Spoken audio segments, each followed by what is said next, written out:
Hi friends, Nishad പടിഞ്ഞാറ്റുമുറയാണ്. ദേശീയപാത 66ന്റെ വികസന പ്രവർത്തനങ്ങളുടെ പുതിയ വീഡിയോയിലേക്ക് നിങ്ങൾക്ക് ഏവർക്കും സ്വാഗതം. അപ്പോൾ നമ്മൾ കോഴിക്കോട് ജില്ല വിട്ടുപോയിട്ടില്ല. അപ്പോൾ ഇന്ന് നമ്മൾ കാണാൻ പോകുന്നത് നന്ദി ബസാർ മുതൽ മൂരാട് വരെയുള്ള ദേശീയപാത 66ന്റെ വികസനമാണ്. മാറ്റം എന്ന് പറഞ്ഞു കഴിഞ്ഞാൽ പുതിയ അണ്ടർപാസിന്റെ പണി കഴിഞ്ഞിരിക്കുന്നു. അതുപോലെ തന്നെ പുതിയ അണ്ടർപാസുകൾ ഇനിയും വരാൻ പോവുകയാണ്.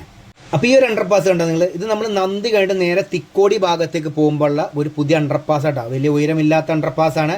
എന്നാലും ജനങ്ങൾക്ക് രണ്ട് ഭാഗത്തേക്കും കടന്നു പോകാനും കഴിയും. അതുപോലെ തന്നെ ചെറിയ വാഹനങ്ങൾക്കൊക്കെ രണ്ട് ഭാഗത്തേക്കും കടന്നു പോകാം. തിക്കോടി കോക്കനട്ട് നഴ്സറി ഉണ്ട്, അതിൻ്റെ മുൻഭാഗത്താണ് ചെറിയ അണ്ടർപാസ് വന്നിരിക്കുന്നുണ്ട്. അത് കഴിഞ്ഞിട്ട് പിന്നെ അണ്ടർപാസ് വന്നിരിക്കുന്നത് എവിടെയെന്ന് വെച്ച് കഴിഞ്ഞാൽ നമ്മൾ തിക്കോടി ടൗൺ ഉണ്ട്. തിക്കോടി ടൗൺ ഒന്നും ഇപ്പോൾ കണ്ടാൽ മനസ്സിലാവില്ല. തിക്കോടി ടൗൺ കഴിഞ്ഞിട്ട് പഞ്ചായത്തിൻ്റെ എവിടെയാണ് അണ്ടർപാസ് വന്നിരിക്കുന്നത്. ഈ തിക്കോടിയിൽ ഒരു പഴയ ഓർമ്മ ഉണ്ട്, നിങ്ങൾക്കറിയാം. നമ്മൾ ഈ തിക്കോടി ഫുഡ് കോർപ്പറേഷൻ്റെ ഗോഡൗൺ ഉണ്ട്. ആ ഗോഡൗണിൻ്റെ മുൻഭാഗത്ത് കുറേ ലോറികൾ ഈ ദേശീയപാത 66ന്റെ വികസനം നടക്കുന്ന സമയത്തൊക്കെ ഉണ്ടായിരുന്നു കേട്ടോ. അപ്പോൾ ഇവിടെ ഉണ്ടായിരുന്ന ലോറികളൊക്കെ പിന്നീട് ഏത് ഭാഗത്തേക്കാണ് പോയത്? കാരണം ഇതിൻ്റെ പരിസരത്തൊന്നും അങ്ങനത്തെ ലോറികളപ്പോൾ കാണാൻ കിട്ടുന്നില്ല. അപ്പോൾ ആ നൊസ്റ്റാളിയ ഒന്ന് നിങ്ങൾ ഇവിടെ ഷെയർ ചെയ്യുക. ഇപ്പോൾ എവിടെയാണ് ഇവിടെയുള്ള ലോറികളൊക്കെ പാർക്ക് ചെയ്തിരിക്കുന്നത് എന്നുള്ളത്. അതുപോലെ തന്നെ തിക്കോടി പഞ്ചായത്തിൻ്റെ അവിടെ വന്ന അണ്ടർപാസിൻ്റെ അപ്രോച്ച് റോഡിൻ്റെ പണികൾ പൂർണ്ണമായി കഴിഞ്ഞിട്ടുണ്ട്. അവിടെയൊക്കെ നമ്മൾ നേരത്തെ കൊയിലാണ്ടി ബൈപ്പാസിൽ കണ്ട മാതിരിയുള്ള ആൻറ്റി ഗ്ലെയർ സ്ക്രീനൊക്കെ ഫിറ്റ് ചെയ്തിട്ടുണ്ട്. ഈ തിക്കോടി പഞ്ചായത്തിൻ്റെ അവിടെ അണ്ടർപാസിൻ്റെ നിർമ്മാണം നടക്കുന്ന സമയത്ത് വലിയ വിഷയങ്ങളൊക്കെ ആയിരുന്നു. കാരണം മഴക്കാലം വന്ന സമയത്ത് അവിടെ വലിയ വെള്ളക്കെട്ടൊക്കെ ഉണ്ടായിരുന്നു. അന്ന് കുറേ സമരങ്ങളൊക്കെ നടന്നിരുന്നു. അതിനെക്കുറിച്ചൊക്കെയുള്ള വീഡിയോ എൻ്റെ യൂട്യൂബ് ചാനലിലുണ്ട്, ഫേസ്ബുക്ക് പേജിലുണ്ട്. അതുപോലെ തന്നെ പഴയ മാതിരി ഒന്നുമല്ല വാഗാട് ഇപ്പോൾ അത്യാവശ്യം നല്ല രീതിയിൽ തന്നെ പണികൾ നടത്തുന്നുണ്ട്. പക്ഷെ ഇപ്പം എന്താ സംഭവം എന്ന് വെച്ച് കഴിഞ്ഞാൽ ഇലക്ഷനും SIR ഒക്കെ വന്നുകൊണ്ട് പല അന്യസംസ്ഥാന തൊഴിലാളികളും നാട്ടിലേക്ക് പോയിരിക്കുകയാണ്. അതുപോലെ വാഗാടിൻ്റെ പ്രശ്നം മാത്രമല്ല, എല്ലാ കേരളത്തിലെ നിർമ്മാണ മേഖലയിലുള്ള അന്യസംസ്ഥാന തൊഴിലാളികൾ അധിക ആളുകളും നാട്ടിലേക്ക് പോയിരിക്കുകയാണ് വോട്ട് ചെയ്യാനും. അതുപോലെ തന്നെ SIR ഒക്കെ അല്ലേ, അതിനനുസരിച്ചിട്ട് നാട്ടിൽ പോയിരിക്കണം. ഇനിയിപ്പോൾ അതൊക്കെ കഴിഞ്ഞിട്ടായിരിക്കും മിക്കവാറും തിരിച്ചു വരിക. എന്നാലും പണികളൊക്കെ അത്യാവശ്യം വേഗതയിൽ തന്നെ പല ഭാഗത്തും നടന്നിട്ടുണ്ട്, പൂർത്തീകരിച്ചിട്ടുണ്ട്. കഴിഞ്ഞ പ്രാവശ്യം ഈ ഭാഗത്ത് വന്ന സമയത്തൊക്കെ ഇവിടെ വർക്ക് നടന്നുകൊണ്ടിരിക്കുകയാണ്. ഇപ്പോൾ ലൈൻ മാർക്കിംഗ് ഒക്കെ സ്റ്റാർട്ട് ചെയ്തിട്ടുണ്ട്. ഷോൾഡേഴ്സിൻ്റെ വർക്കാണ് ഇപ്പോൾ നടന്നിരിക്കുന്നത്. ആദ്യം ഷോൾഡർ മാർക്കിംഗ് ആണ് നടന്നിരിക്കുന്നത്. പിന്നെ പലരും ചോദിച്ചൊരു കാര്യമാണ്, എവിടെയാണ് എൻട്രിയും എക്സിറ്റും എന്ന് വരിക എന്നുള്ള. എൻട്രിയും എക്സിറ്റും എവിടെയാണെന്ന് കൺഫേം ആയിട്ടില്ല. അപ്പോൾ നമ്മൾ തൃശ്ശൂർ റീച്ചിൽ ഇതേമാതിരി തന്നെയായിരുന്നു. ആദ്യം പണികൾ പൂർത്തിയാക്കി ലൈൻ മാർക്കിംഗ് കഴിഞ്ഞപ്പോഴാണ് കറക്റ്റായിട്ട് എൻട്രിയും എക്സിറ്റും എവിടെയാണ് നമുക്ക് മനസ്സിലായത്. ഇപ്പം നമ്മളെല്ലാവരും വാഗാടിൻ്റെ നിർമ്മാണത്തിനെ കുറിച്ച് കുറ്റം പറയുന്നുണ്ട്. കാരണം അവരുടെ നിർമ്മാണം മോശമാണ്, അങ്ങനെയാണ് ഇങ്ങനെയാണ്, ലേറ്റ് ആവുന്നുണ്ട്. പക്ഷേ ഇവരിൽ ഞാൻ ശ്രദ്ധിച്ചൊരു കാര്യം തരുമോ, പണികൾ പൂർത്തിയാക്കിയ സർവീസ് റോഡ് എല്ലാ ഭാഗത്തും ഞാൻ പറയുന്നില്ല, ചില ഭാഗങ്ങളിലുള്ള സർവീസ് റോഡ് ഉണ്ട് വളരെ ക്ലിയർ ആട്ടോ, ഒരു കുലുക്കം പോലും ഇല്ല. അതുപോലെ തന്നെ ഡ്രൈനേജ് സിസ്റ്റത്തിൻ്റെ വർക്കും മലപ്പുറം ജില്ലയിൽ തന്നെ പല സ്ഥലങ്ങളിലും സർവീസ് റോഡ് ഓക്കെയാണ്. പക്ഷേ അവിടെ ഡ്രൈനേജിൻ്റെ വർക്ക് വന്ന സ്ഥലങ്ങളിൽ വാഹനം ഓടിക്കണ സമയത്ത് ഭയങ്കര ബുദ്ധിമുട്ടാണ്. ഒന്നാമത് അവിടെ ചെറിയ ബോക്സ് കള്ളുവാട്ടാണ് ഉപയോഗിച്ചിരിക്കുന്നത്, അത് ലെവലല്ല, അതിൻ്റെ ബുദ്ധിമുട്ടാണ്. പിന്നെ അതുപോലെ തന്നെ നമ്മളെ തിക്കോടി അണ്ടർപാസ് കഴിഞ്ഞിട്ട് പിന്നീട് പെരുമാൾപുരം അണ്ടർപാസ് ഇട്ടാ. അണ്ടർപാസിൻ്റെ പണികളൊക്കെ പൂർത്തീകരിച്ചിട്ടുണ്ട്, അപ്രോച്ച് റോഡിൻ്റെ വർക്കൊക്കെ കഴിഞ്ഞിരിക്കുന്നു. പക്ഷേ അതിൻ്റെ മുകൾ ഭാഗത്തോടെ വാഹനം കടത്തി വിട്ടിട്ടില്ല. അതിൻ്റെ മുൻപ് ഒന്ന് കടത്തി വിട്ടിരുന്നു. അപ്പോൾ അത് കഴിഞ്ഞിട്ടാണ് പിന്നെ നമ്മളെ പയ്യോളി വരുന്നത്.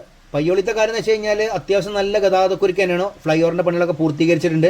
അതെന്താ സംഭവം എന്ന് വെച്ച് കഴിഞ്ഞാൽ ഈ ഫ്ലൈ ഓവർ സ്റ്റാർട്ട് ചെയ്യണത് പയ്യോളി ബസ് സ്റ്റാൻഡിൻ്റെ മുൻഭാഗത്ത് നിന്ന് കേട്ടോ. അപ്പം ബസ് സ്റ്റാൻഡിൽ നിന്നും ബസ് ഇറങ്ങുന്ന സമയത്ത് സർവീസ് റോഡിൽ അത്യാവശ്യം നല്ല ഗതാഗതക്കുരുക്ക് അനുഭവപ്പെടുന്നുണ്ട്. അതുപോലെ തന്നെ പയ്യോളി ഫ്ലൈ ഓവറിനനുബന്ധിച്ചുള്ള അപ്രോച്ച് റോഡിൻ്റെ അവിടെയൊക്കെ വർക്ക് നടന്നുകൊണ്ടിരിക്കുകയാണെന്ന് വെച്ച് കഴിഞ്ഞാൽ ഇനി പെയിൻറ്റിങ് വർക്കാണ്. പക്ഷേ ക്രാഷ് ബാരിൻ്റെയും അതുപോലെ തന്നെ ഡിവൈഡറിനും പെയിൻറ്റിങ് വർക്കും അതുപോലെ തന്നെ ലൈൻ മാർക്കിംഗ് ആരംഭിക്കാൻ വേണ്ടിയിട്ടുള്ള പൊടികളൊക്കെ മാറ്റിക്കൊണ്ടിരിക്കുകയാണ് ഇവിടുന്ന്.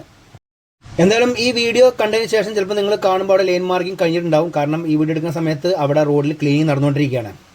എന്തായാലും ഫ്ലൈ ഓവറിൻ്റെ പണികളെല്ലാം അവസാന ഘട്ടത്തിലാണ്. ഡിവൈഡറിൻ്റെയും അതുപോലെ തന്നെ ക്രാഷ് ബാരിൻ്റെ ഒക്കെ നിർമ്മാണം കഴിഞ്ഞിരിക്കുന്നു. ഫ്ലൈ ഓവറിൻ്റെ മുകൾ ഭാഗത്തുള്ള ടാറിംഗ് വർക്ക് വരെ അവസാന ഘട്ടത്തിലായിട്ടാണ്. ഇവിടെയൊക്കെ സ്ട്രീറ്റ് ലൈറ്റിൻ്റെ വർക്കാണ് നടക്കാനുള്ളത്. ഇവിടുത്തെ വിഷയം ഞാൻ നേരത്തെ പറഞ്ഞ മാതിരി നമ്മുടെ വടകരയിലുള്ള അതേ പ്രോബ്ലം തന്നെയാണ് പയ്യോളിയിലും ഉള്ളത്. ഈ വടകര ടൗൺ അത്യാവശ്യം നല്ല തിരക്കുള്ള ടൗൺ തന്നെയാണ്. അത് പക്ഷേ ഇഷ്ടംപോലെ കച്ചവട സ്ഥാപനങ്ങളുണ്ട്. പക്ഷേ ഇപ്പം എന്താ സംഭവം എന്ന് വെച്ച് കഴിഞ്ഞാൽ ഈ ഫ്ലൈ ഓവറാണ് കടന്നു പോയതോടുകൂടി രണ്ടും രണ്ടായി മാറിയിരിക്കുന്നത്. അപ്പോൾ ഇവിടെ ഞാൻ പറഞ്ഞ പ്രശ്നം എന്ന് വെച്ച് കഴിഞ്ഞാൽ നമ്മളെ ഈ പയ്യോളി ബസ് സ്റ്റാൻഡിൽ നിന്നും നേരെ ബസ് ഇറങ്ങുന്നത് സർവീസ് റോഡിലേക്കാണ്. പിന്നീടാണ് മറുഭാഗം കടന്നിട്ട് നേരെ കൊയിലാണ്ടി ഭാഗത്തേക്കൊക്കെ പോവുക.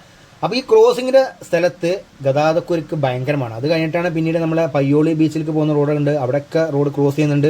അപ്പോൾ ഇങ്ങനത്തെ ഒരു വിഷയം ഈ ഭാഗത്തുണ്ട്. അപ്പോൾ നമ്മൾ ഇതിനു മുമ്പ് വീഡിയോയിൽ പറഞ്ഞതാണ് വടകരയത്തെ പ്രോബ്ലം ഇതേമാതിരി തന്നെയാണ്. കാരണം വടകര എലിവേറ്റഡ് ഫ്ലൈ ഓവറിൻ്റെ അപ്രോച്ചോട് സ്റ്റാർട്ട് ചെയ്യണത് വടകര ബസ് സ്റ്റാൻഡിൻ്റെ മുൻഭാഗത്താണ്. ഇതേ വിഷയം തന്നെയാണ്. ബസ് സ്റ്റാൻഡിൽ നിന്നും നേരെ വാഹനം ഇറങ്ങുന്ന സർവീസ് റോഡിലേക്കാണ്. അപ്പോൾ അവിടെയും ഇതേമാതിരി ഒരു പ്രോബ്ലം തന്നെയാണ്. ഒന്നാമത്തെ കാര്യം എന്ന് വെച്ച് കഴിഞ്ഞാൽ സർവീസ് റോഡ് വീതിയില്ല, വെറും 45 മീറ്റർ വീതിയിലാണ് ഇപ്പോൾ നമ്മൾ ദേശീയപാത 66 കേരളത്തിൽ നിർമ്മിച്ചുകൊണ്ടിരിക്കുന്നത്. പിന്നെ ഇവിടെയൊക്കെ പൂർണ്ണമായിട്ട് ആറി പാനലാണ് ഉപയോഗിച്ചുകൊണ്ടിരിക്കുന്നത്. പക്ഷേ ഇപ്പോൾ ഒരു സംഭവം നടന്നുകൊണ്ടിരിക്കുന്നത് വെച്ച് കഴിഞ്ഞാൽ നമ്മുടെ തൃശ്ശൂർ ജില്ലയിൽ പല സ്ഥലത്തും ആറി പാനൽ ഉപയോഗിച്ചിട്ട് മണ്ണിട്ട് ഉയർത്തിയ പ്രദേശങ്ങളിൽ ഫുൾ അത് പൊളിച്ചു മാറ്റുന്നുണ്ട്.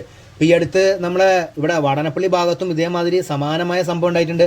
നിർമ്മാണം പൂർത്തീകരിച്ച് ഏകദേശം അവസാന ഘട്ടത്തിൽ എത്തിയിരിക്കുന്ന അപ്രോച്ച് റോഡ് ആറി പാനലൊക്കെ മാറ്റുന്നുണ്ട് ഇപ്പോൾ അവിടെ. അപ്പോൾ ഇങ്ങനെയൊക്കെ പണി വരുന്ന സമയത്താണ് 2027 ഇതൊക്കെ തുറക്കുമെന്നുള്ളൊരു സംശയം വരുന്നത്. എന്തായാലും പണികളൊക്കെ പല ഭാഗത്തും പൂർത്തീകരിക്കുന്നുണ്ട്. മിക്കവാറും പണികൾ പൂർത്തിയായ ഭാഗം ഗതാഗതത്തിന് വേണ്ടി തുറന്നു കൊടുക്കുകയായിരിക്കും.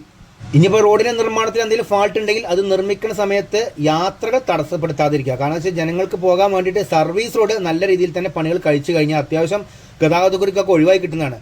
പിന്നെ അതുപോലെ തന്നെ ഇനി പുതിയതായിട്ട് ഒരു ചെറിയ underpass, light vehicle underpass LVUP വരുന്ന എവിടെയെന്ന് വെച്ച് കഴിഞ്ഞാൽ നമ്മളെ പയ്യോളി ഫ്ലൈ ഓവറിൻ്റെ അപ്രോച്ച് റോഡ് വന്ന് അവസാനിക്കുന്ന സ്ഥലം കഴിഞ്ഞിട്ട് കുറച്ച് മുന്നോട്ട് പോകുമ്പോഴാണ് പുതിയതായിട്ട് ഒരു ചെറിയ അണ്ടർപാസിൻ്റെ നിർമ്മാണം നടക്കാൻ പോകുന്ന സ്ഥലമാണിത്. ഇതിപ്പോൾ ഈ അടുത്ത് ഇവിടെ അനുവദിച്ചാണ്. കാരണം ഇവിടുത്തെ ജനങ്ങളൊക്കെ ഭയങ്കര പ്രതിഷേധത്തിലായിരുന്നു. കാരണം ഇവർക്ക് പയ്യോളി കഴിഞ്ഞാൽ പിന്നീട് കുറേ ദൂരം സഞ്ചരിച്ചിട്ട് മാത്രമേ മറുഭാഗം കടക്കാൻ പറ്റുകയുള്ളൂ. അപ്പോൾ അതിനെതിരായിട്ട് ഇവിടെ ഒരു അണ്ടർപാസ് വേണമെന്നൊക്കെ പറഞ്ഞിരുന്നു. എന്തായാലും അത് നേടിയെടുത്തിട്ടുണ്ട് ഇവിടുത്തെ ജനങ്ങൾ.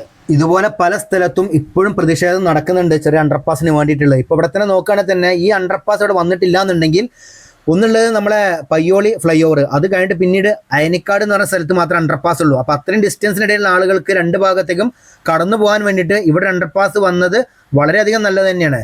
ഇതുപോലെയുള്ള ചെറിയ അണ്ടർപാസുകൾ വന്നാൽ തന്നെ ജനങ്ങൾക്ക് വളരെയധികം ഉപകാരമാണ്. കാരണം ചെറു വണ്ടികളെങ്കിലും ഇതിനടിഭാഗത്തൂടെ കടന്നു പോകാൻ സാധിക്കും. ജനങ്ങൾക്കും കാൽനട യാത്രക്കാർക്കൊക്കെ നടന്നു പോകാം. പക്ഷേ ഇതേമാതിരത്തെ പ്രശ്നം തന്നെ വടകര ഭാഗത്തും നടക്കുന്നുണ്ട്. ഫയർ സ്റ്റേഷൻ്റെ അവിടെ ഒരു അണ്ടർപാസ് വേണമെന്ന് പറഞ്ഞിട്ട് ഇപ്പോഴും പ്രതിഷേധം നടന്നുകൊണ്ടിരിക്കുകയാണ്. പക്ഷേ ഈ ഭാഗത്തൊന്നും FOB കാൽനട മേൽപ്പാലത്തിൻ്റെ വർക്കുകളൊന്നും തുടങ്ങിയിട്ടില്ല. അടഞ്ഞു വരുന്നുണ്ടോ എന്നറിയില്ല. കാരണം ഈ അടുത്താണ് നമ്മുടെ തൃശ്ശൂർ റീച്ചിൽ 8ഓളം പുതിയ FOBകൾ പാസ്സായിട്ടുണ്ട്. മലപ്പുറം ജില്ലയിൽ പാസ്സായ FOBകളുടെ വർക്കുകൾ ആരംഭിച്ചിട്ടുണ്ട്. കോഴിക്കോട് ആദ്യ റീച്ച് എന്ന് വെച്ചാൽ രാമനാട്ടുകര മുതൽ വെങ്ങളം വരെയുള്ള റീച്ചിൽ 3 FOBൻ്റെ പണികൾ പൂർത്തീകരിച്ചിട്ടുമുണ്ട്. കോഴിക്കോട് ജില്ലയിൽ 2 റീച്ചാണുള്ളത്. ഒന്ന് രാമനാട്ടുകര മുതൽ വെങ്ങളം വരെ KMC ആണ് വർക്ക് ഏറ്റെടുത്തിരിക്കുന്നത്. അതിൻ്റെ പണികൾ പൂർത്തീകരിച്ചു. വെങ്ങളം മുതൽ അഴിയൂർ വരെയാണ് വാഗാടുള്ളത്. അതിലാണ് കൊയിലാണ്ടി ബൈപ്പാസ് ഒക്കെ വന്നിരിക്കുന്നത്. അപ്പോൾ ഇതാണ് അയനിക്കാട് അണ്ടർപാസ്. അണ്ടർപാസിൻ്റെ പണികളൊക്കെ പൂർത്തീകരിച്ചിട്ടുണ്ട്. പിന്നെ അതുപോലെ തന്നെ നമ്മൾ കമ്പയർ ചെയ്ത് നോക്കുകയാണെങ്കിൽ തന്നെ നമ്മളെ തെക്ക് ഭാഗത്തുള്ള കൊല്ലം ജില്ലയിലെ വർക്കുകൾ വളരെയധികം സ്ലോ ആയിരുന്നു. പക്ഷേ ഇപ്പോൾ നല്ല വേഗതയിൽ തന്നെ പല ഭാഗത്തും പൂർത്തീകരിച്ചിട്ടുണ്ട്. ഇനി കുറച്ച് അപ്രോച്ച് റോഡിൻ്റെ പണികൾ മാത്രമേ ബാക്കിയുള്ളൂ. അവിടെ ലൈൻ മാർക്കിംഗ് വരെ കഴിഞ്ഞിട്ട് ഗതാഗതത്തിന് വേണ്ടി താൽക്കാലികമായിട്ട് തുറന്നു കൊടുത്തിട്ടുണ്ട്. ഇപ്പോൾ മാഗാടിന് ഇവിടെ നോക്കുകയാണെങ്കിൽ തന്നെ അധിക സ്ഥലത്തും പണികൾ പൂർത്തീകരിച്ചിട്ടുണ്ടെങ്കിലും പക്ഷേ കാര്യമായിട്ട് വർക്കുകൾ നടക്കേണ്ട സ്ഥലത്ത് പണികൾ ഇപ്പോഴും പെൻഡിങ് തന്നെയാണ്. ഇപ്പോൾ നമ്മളെ മെയിനായിട്ടുള്ള വടകര എലിവേറ്റഡ് ഫ്ലൈ ഓവർ അതിൻ്റെ പണികൾ ഇപ്പോഴും വളരെ സ്ലോയിലാണ് നടന്നുകൊണ്ടിരിക്കുന്നത്. കഴിഞ്ഞ വീഡിയോയിൽ ഞാൻ നിങ്ങൾക്ക് കാണിച്ചു തന്നതാണ്. എന്നാലും ഇവിടെയൊക്കെ ഏകദേശം പൂർണ്ണമായിട്ട് ടാറിങ് കഴിഞ്ഞിരിക്കുന്നു. സൈഡിലുള്ള ഷോൾഡറിൻ്റെ മാർക്കിംഗ് കഴിഞ്ഞിട്ടുണ്ട്. ഡിവൈഡറിൻ്റെ ഒക്കെ പെയിൻറ്റിങ് വർക്ക് നടക്കാനുള്ളതാണ്. സ്ട്രീറ്റ് ലൈറ്റിൻ്റെ പണികളൊന്നും ആരംഭിച്ചിട്ടില്ല. ഇനി പഴയൊരു കാര്യം ഞാൻ പറഞ്ഞുതരാം. നമ്മൾ ഈ അയനിക്കാട് മുതൽ ഇരിങ്ങൽ വരെയുള്ള ഭാഗത്താണ് ആദ്യമായിട്ട് ഈ ഭാഗത്ത് ടാറിങ് വർക്ക് പൂർത്തീകരിച്ചിട്ടോ. അന്നൊരു ഭാഗത്ത് വർക്കുകൾ പൂർത്തീകരിച്ചിട്ടുണ്ട്. ഇവിടെ മണ്ണിട്ട് ഉയർത്തിയ പ്രദേശമായിരുന്നു. അപ്പം ഇവിടെ ആയിട്ടാണ് പുതിയൊരു അണ്ടർപാസ് വന്നിരിക്കുന്നത്. ഇതാണ് ഇരിങ്ങൽ എന്ന് പറഞ്ഞ ഭാഗത്ത്. ഇരിങ്ങൽ ഭാഗത്ത് അണ്ടർപാസിൻ്റെ പണികൾ പൂർത്തീകരിച്ചിട്ടുണ്ട്. 2 ഭാഗത്തും മണ്ണിട്ട് ഉയർത്തുന്ന പ്രവർത്തനം നടന്നുകൊണ്ടിരിക്കുകയാണ്. ഒരു ഭാഗത്ത് മുകൾ ഭാഗത്തുള്ള സ്റ്റീൽ ബൈൻഡിങ് കഴിഞ്ഞിട്ട് കോൺക്രീറ്റിംഗ് നടക്കാനുള്ള പരിപാടിയാണ്. എന്തായാലും ഇവിടെയൊക്കെ പൂർണ്ണമായിട്ട് RE പാനൽ ഉപയോഗിച്ചിട്ടാണ് മണ്ണിട്ട് ഉയർത്തുന്നത്. എന്തായാലും അധികം ഹൈറ്റ് ഇല്ലാത്ത പ്രദേശമാണ് ഇവിടെ. ഇനി വേറൊരു കാര്യം ശ്രദ്ധിക്കുകയാണെന്ന് വെച്ചാൽ ഇവിടെ ഇരിങ്ങൽ ക്രാഫ്റ്റ് വില്ലേജ് എന്ന് പറഞ്ഞ സ്ഥലമുണ്ട്. ഇരിങ്ങൽ ക്രാഫ്റ്റ് വില്ലേജ് എന്ന് പറഞ്ഞ സ്ഥലത്തേക്ക് പോകേണ്ട ആളുകൾ പ്രത്യേകം ശ്രദ്ധിക്കണം. ഇരിങ്ങൽ അണ്ടർപാസ് എത്തുന്നതിന് മുമ്പ് എക്സിറ്റ് എടുത്തിട്ടില്ല എന്നുണ്ടെങ്കിൽ നിങ്ങൾ നേരെ പോകേണ്ട എവിടെയെന്ന് വെച്ച് കഴിഞ്ഞാൽ നമ്മളെ മൂരാട് കഴിഞ്ഞ് പാലോളിപ്പാലം കഴിഞ്ഞിട്ട് SP ഓഫീസ് ഉണ്ട്. SP ഓഫീസിൻ്റെ മുൻഭാഗത്തുള്ള അണ്ടർപാസ് വരെ പോയിട്ട് തിരിച്ചു വരേണ്ടി വരും. അപ്പോൾ ഈ ഇരിങ്ങൽ കഴിഞ്ഞുള്ള ഭാഗത്തൊക്കെ വയറിങ് പൂർത്തീകരിച്ചിട്ടുണ്ട്. ഇവിടെ സർവീസ് റോഡിൻ്റെ പണി നടന്നുകൊണ്ടിരിക്കുകയാണ്. അതുപോലെ തന്നെ ഒരു ഭാഗത്ത് ഇനിയും പണികൾ പൂർത്തീകരിക്കാനുണ്ട്. വെച്ചാൽ ഇരിങ്ങൽ ക്രാഫ്റ്റ് വില്ലേജിൽ പോകുന്ന അവിടെ ഒരു അണ്ടർപാസ് വന്നിട്ടുണ്ട്. അതിന് മുൻപുള്ള പ്രദേശം എന്ന് വെച്ചാൽ ഈ ഇടതുഭാഗത്ത് കണ്ട നിങ്ങൾ അവിടെ വലിയ പാറയൊക്കെ ആയിരുന്നു. ആ പാറയൊക്കെ പൊട്ടിച്ചിടിഞ്ഞ് അവിടെ മാത്രമേ കാര്യമായിട്ടൊരു വർക്കുള്ളൂ കേട്ടോ. ബാക്കി എല്ലാ സ്ഥലത്തും പണികൾ പൂർത്തീകരിച്ചിട്ടുണ്ട്. ഒരു ഭാഗത്ത് സർവീസ് റോഡിൽ കൂടെയാണ് വാഹനങ്ങൾ കടന്നു പോകുന്നത്. മറുഭാഗത്ത് നിലവിൽ പണികൾ പൂർത്തിയാക്കിയ 3 വരിപ്പാതയോടെ പോയിട്ട് പിന്നീട് ഇരിങ്ങൽ ക്രാഫ്റ്റ് വില്ലേജ് അണ്ടർപാസ് എത്തുന്നതിന് മുൻപായിട്ട് ഇടതുഭാഗത്തൂടെ ഇറങ്ങിയിട്ടാണ് സർവീസ് റോഡിലൂടെ വാഹനം കടന്നു പോകുന്നത്. കോഴിക്കോട് നിന്നും കണ്ണൂർ ഭാഗത്തേക്കും അതുപോലെ തന്നെ കണ്ണൂർ ഭാഗത്തു നിന്നും കോഴിക്കോട് ഭാഗത്തേക്കും യാത്ര ചെയ്യുന്നവർ വർഷങ്ങളായിട്ട് ആഗ്രഹിച്ച ഒരു കാര്യമായിരുന്നു മൂരാട് പുതിയൊരു പാലം എന്നുള്ളത്. ദേശീയപാത 66 വികസനം വന്ന സമയത്ത് നിലവിലെ പാലം നിലനിർത്തിയിട്ട് വെച്ചാൽ പഴയ പാലം അവിടെ തന്നെ ഇപ്പോഴും ഉണ്ട്. വലതു ഭാഗത്തായിട്ട് പുതിയ പാലം നിർമ്മിച്ച് ഗതാഗതത്തിന് വേണ്ടി തുറന്നു കൊടുത്തു. ഇതിന് മുൻപ് ഈ വർക്കുകളൊക്കെ തുടങ്ങുന്നതിന് മുൻപ് നമ്മുടെ മൂരാടുള്ള ബ്ലോക്ക് നിങ്ങൾ ആരെയും കണ്ടിട്ടുണ്ടോ? ഏകദേശം ഒരു 1.5 കിലോമീറ്ററോളം മൂരാടുള്ള ബ്ലോക്ക് ഉണ്ടാകുന്നതായിരുന്നു. അതിനൊക്കെ പരിഹാരമായിട്ടാണ് മൂരാട് പാലത്തിൻ്റെ പണി പൂർത്തീകരിച്ചത്. അപ്പോൾ ഇരിങ്ങൽ അണ്ടർപാസ്, ഇരിങ്ങൽ ക്രാഫ്റ്റ് വില്ലേജിലേക്ക് പോകുന്ന അവിടെയുള്ള അണ്ടർപാസിൻ്റെ മുകൾ ഭാഗത്ത് മാസ്റ്റിക് പാഡിൻ്റെ വർക്കാണ് നടന്നുകൊണ്ടിരിക്കുന്നത്. പക്ഷേ ഞാൻ വീഡിയോ എടുക്കുന്ന ദിവസം മാസ്റ്റിക് പാഡിൻ്റെ വർക്ക് നടന്നുകൊണ്ടിരിക്കുകയാണ്. മിക്കവാറും ഇപ്പോൾ അതിൻ്റെ മുകൾ ഭാഗത്ത് ടാറിങ് കഴിഞ്ഞിട്ടുണ്ടാകും.